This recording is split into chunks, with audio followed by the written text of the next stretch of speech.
ગુજરાતભરના તાજા અને સચોટ સમાચાર મેળવવા માટે અમારી રાષ્ટ્રીય સમાચાર ચેનલને સબસ્ક્રાઇબ કરો અને બેલ આઇકન પર ક્લિક કરો.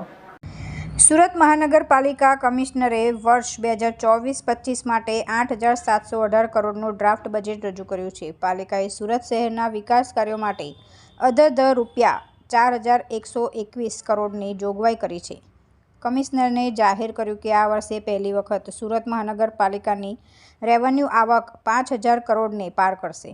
અંદાજ અનુસાર રેવન્યુ આવક 5,025 કરોડ થશે, જ્યારે રેવન્યુ ખર્ચ 4,597 કરોડ પર પહોંચશે. જોકે રાહતની વાત એ છે કે શહેરીજનો વેરાનો બોજો વધારવામાં આવ્યો નથી. પાલિકા કમિશનરે કહ્યું કે પહેલીવાર 8,000 કરોડથી વધુનું ડ્રાફ્ટ બજેટ રજૂ કરાયું છે અને પહેલીવાર વિકાસ કાર્યો પાછળ 4,000 કરોડથી વધુની રકમ ખર્ચ કરવામાં આવનાર છે. આજે સુરત મહાનગરપાલિકાનું વર્ષ 2023-24નું રિવાઇઝ્ડ બજેટ અને વર્ષ 24-25નું ડ્રાફ્ટ બજેટ રજૂ કરવામાં આવ્યું છે. અમૃતકાલનું આ બજેટ રજૂ કરવામાં આવ્યું છે અને માનનીય વડાપ્રધાનશ્રીના વિકસિત ભારત 2047 ને ધ્યાને રાખીને સપ્તઋષિને આવરી લેવાતું આ બજેટ રજૂ કરવામાં આવ્યું છે. ઇન્ડિયન ઇકોનોમી જ્યારે $30 ટ્રિલિયન ઇકોનોમી ઉપર પહોંચવાનું લક્ષ્યાંક છે અને આમાં ગુજરાતનું લક્ષ્યાંક છે $500 બિલિયન અને સુરત શહેર ગુજરાતમાં 30% જેટલું જીડીપી કોન્ટ્રીબ્યુટ કરે છે.